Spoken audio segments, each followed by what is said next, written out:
이 새벽에 함께 은혜 받을 하나님의 귀한 말씀 요한복음 9장 6절에서 7절 봉독합니다.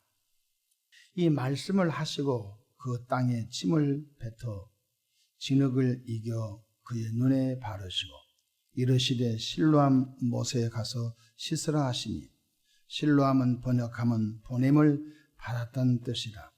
이에 가서 씻고 밝은 눈으로 왔더라. 아멘. 할렐루야. 오늘도 참으로 좋은 날입니다. 우리 모두 좋아하는 행복하고 은혜로운 하루 되시기를 축원합니다. 저를 따라하겠습니다. 오늘도 나와 우리 가정 우리 교회 기적이 일어납니다. 오늘도 나와 우리 가정 우리 교회 기적이 일어납니다. 아멘. 저는 본문 말씀을 통하여 온전한 믿음을 사모하라 이런 제목으로 함께 은혜를 받고자 합니다. 성경의 가르침은 믿음대로 기적을 경험할 수 있다는 것입니다. 또한 믿음대로 응답과 축복을 경험할 수 있으며 또 믿음대로 하나님의 임재를 경험할 수 있다고 가르쳐주고 있습니다. 믿음에는 약한 믿음과 강한 믿음이 있습니다. 또 믿음에는 작은 믿음과 큰 믿음이 있습니다. 예수님께서도 제자들을 향하여 왜 믿음이 작느냐? 주님께서 책망하신 것도 있고 또 백부장의 믿음을 볼 때 믿음이 크다. 내 믿음대로 될지어다 할 때 그 집에 있는 아인이 나 뿌리는 그런 은혜도 경험할 수가 있습니다. 그럼 어떻게 하면 온전한 믿음의 사람으로 우리가 성장할 수 있을까요? 첫 번째로 하나님의 생명의 말씀을 자꾸 들어야 믿음이 성장한다는 것입니다. 어린아이들도 어머니 탯줄에서 끊겨지고 세상에 나와 자꾸 할머니 밑에서 큰 그 손주들이 할머니가 좋아하는 트로트를 24시간 틀어놓으니까 벌써 말을 하기 전부터 머릿속에 트로트 음률이 각인이 돼가지고 트로트 신동들이 가끔 나와서 하는 거 보면 세상 말로 기가 찰 정도로 잘하잖아요. 왜 그랬을까요? 할머니 할아버지 밑에서 자라면서 할머니 할아버지가 좋아하는 트로트 그분들이 들었던 거 본인도 모르는 가운데 자꾸 입력되다 보니까 그 음률에 푹 젖어버린 걸 볼 수 있지 않습니까? 믿음의 세계가 그렇다는 것입니다. 그래서 성경에는 로마서 10장 17절에 그러므로 믿음은 들음에서 나며 들음은 그리스도의 말씀으로 말미암았느니라. 나쁜 것 들으면 나쁜 사람으로 성장하게 되고 트로트 들으면 트로트 음률에 젖어들게 되고 판소리 들으면 판소리 사람으로 젖어들게 되고 생명의 말씀을 자꾸 들으면 생명의 말씀이 우리 속에서 히브리 4장 12절 말씀처럼 운동력이 있어 놀란 하나님의 작품들로 자라게 될 줄로 믿으시기를 바랍니다. 홍해 바다가 어떻게 해서 갈라졌습니까? 역사는 하나님이 하셨지만 그로부터 쓰임받은 종이 있습니다. 누굽니까? 이스라엘 민족의 지도자 모세가 아닙니까? 뒤에서는 애굽의 병거와 마병이 추격해오고 앞에는 홍해 바다가 있고 백성들은 하나님과 모세를 아우성을 치고 원망할 때 그때 한 사람이 드러나지 않습니까? 그가 여호와께 부르짖어 하나님께 간절히 믿음으로 부르짖어 기도하자. 이제 그만 기도하고 내가 시킨 대로 하라. 예, 너 손에 있는 지팡이를 높이 들어 홍해 바다를 가르쳐라. 그 말씀 그대로 순종했더니 한 번도 경험하지 않은 일이 벌어지잖아요. 그 말씀을 우리가 듣고 또 읽고 또 듣고 읽다 보면은 무슨 일이 생깁니까? 처음에는 믿어지지 않습니다. 근데 그 말씀이 어느 한순간 되게 되면 성령 하나님께서 그 말씀이 깨달아지고 믿어지는 은혜가 우리 가운데 있게 되는 것입니다. 그래서 꽉 막힌 내 삶에 홍해바다 같은 어떤 장애물이 있었을 때 홍해바다도 갈라졌지. 내가 기도하면 하나님께서 또 내 삶 속에서 역사하시겠다. 그 말씀이 적용까지 되어지는 것을 볼 수 있는 것입니다.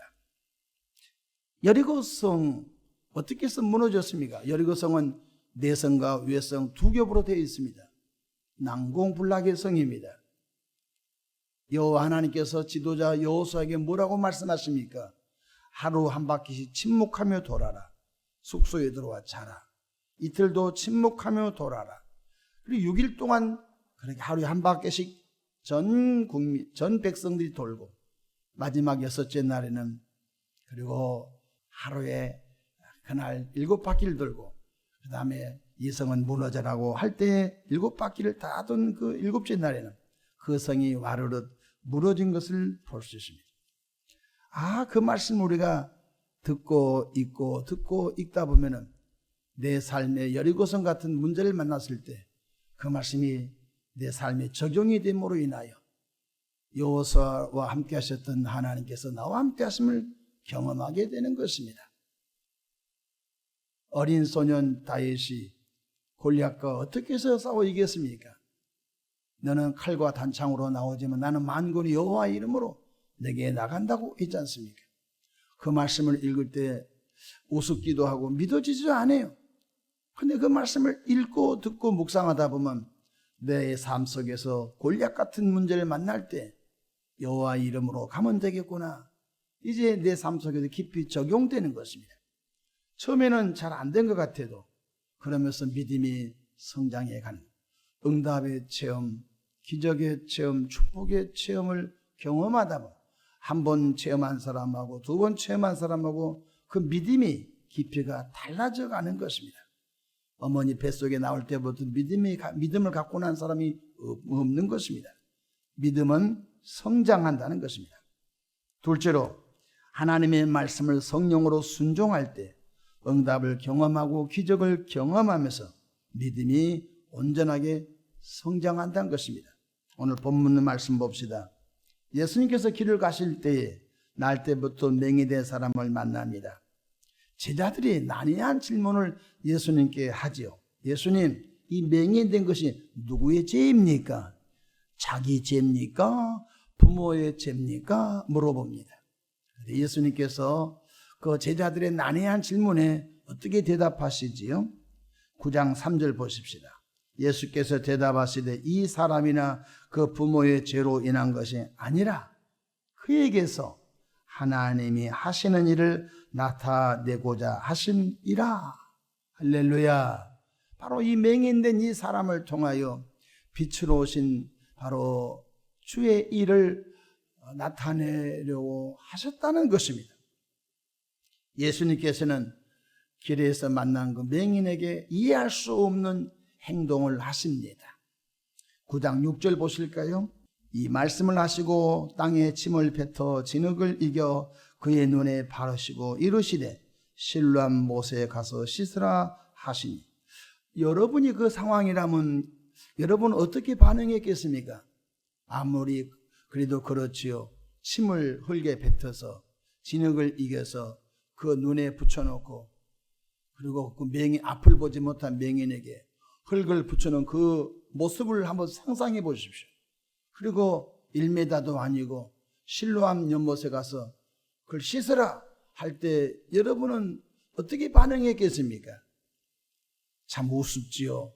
차라리 맹인으로 살지언정 그런 모습은 보이지. 사람은 자존심 있는 것입니다. 맹인도 자존심 있는 것입니다.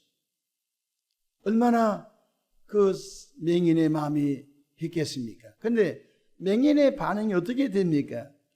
우리 다 같이 성경 9장 7절 하반절 보시면 이에 가서 씻고 이에 가서 순종했다는 것입니다. 베드로에게 주님이 말씀한 베드로야 깊은 데 가서 그물을 내려 고기를 잡으라. 베드로는 그렇게 해본 적이 없거든요. 그런데 예수님께서는 그렇게 하라고 했거든요. 근데 베드로가 순종하지 않았으면 그런 일을 경험하지 못했을 것입니다. 오늘 맹인도 마찬가지입니다. 실로암 못에 가서 눈을 씻으라 할 때 내가 평생 맹인으로 살전정 그 못 믿겠어.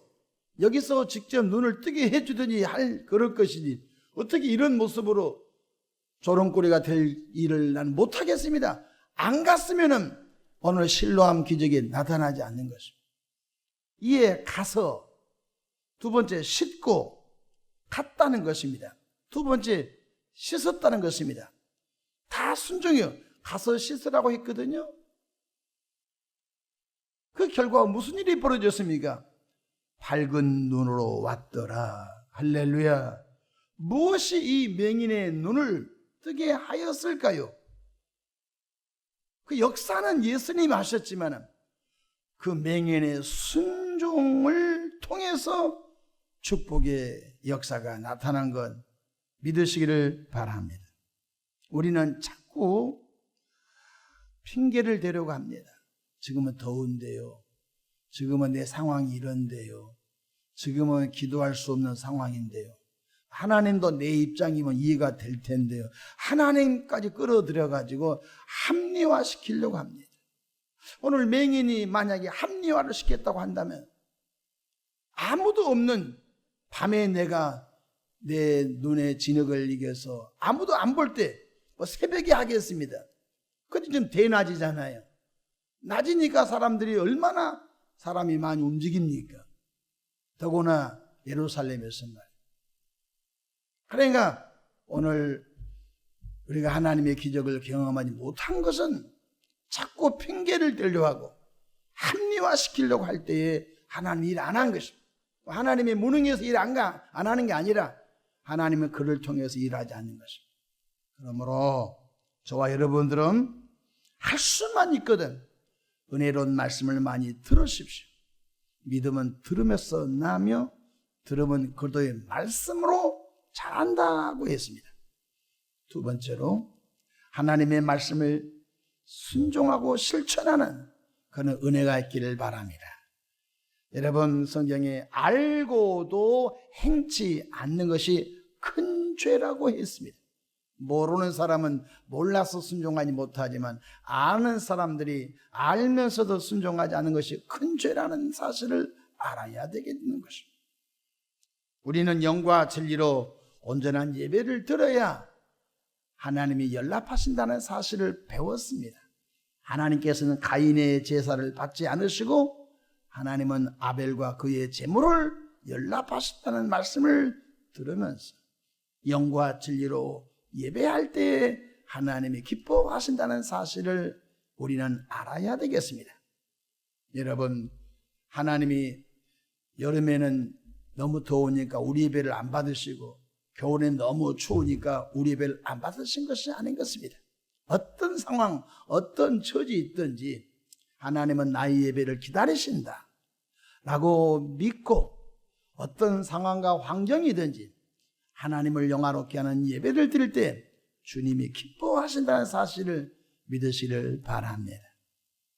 사무엘상 2장 30절에 나를 존중히 여기는 자가 내가 그를 존중히 여기고 나를 멸시하는 자를 내가 경멸히 여기리라고 말씀해 주셨습니다. 그렇습니다.